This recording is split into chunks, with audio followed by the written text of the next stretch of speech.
January 25, the Counterfeit Revival. This know also, that in the last days perilous times shall come. For men shall be lovers of their own selves, covetous, boasters, proud, blasphemers, disobedient to parents, unthankful, unholy, having a form of godliness, but denying the power thereof. From such turn away. 2 Timothy 3, 1, 2, and 5.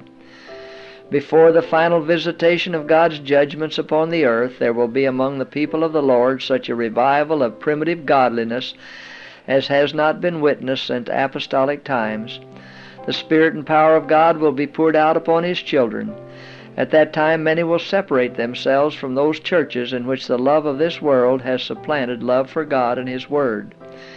Many, both of ministers and people, will gladly accept those great truths which God has caused to be proclaimed at this time to prepare a people for the Lord's second coming.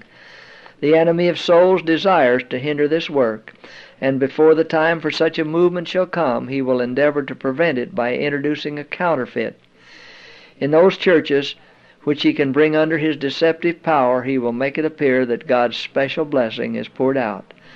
There will be manifest what is thought to be great religious interest.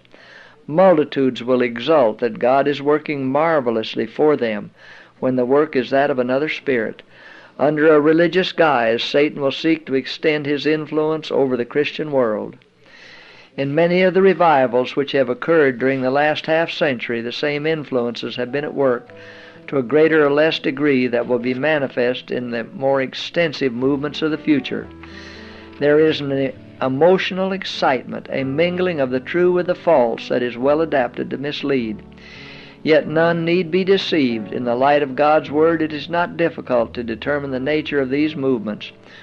Wherever men neglect the testimony of the Bible, turning away from those plain, soul-testing truths which require self-denial and self-renunciation of the world, there we may be sure that God's blessing is not bestowed. And by the rule which Christ Himself has given, ye shall know them by their fruits. Matthew 7:16. It is evident that these movements are not the work of the Spirit of God.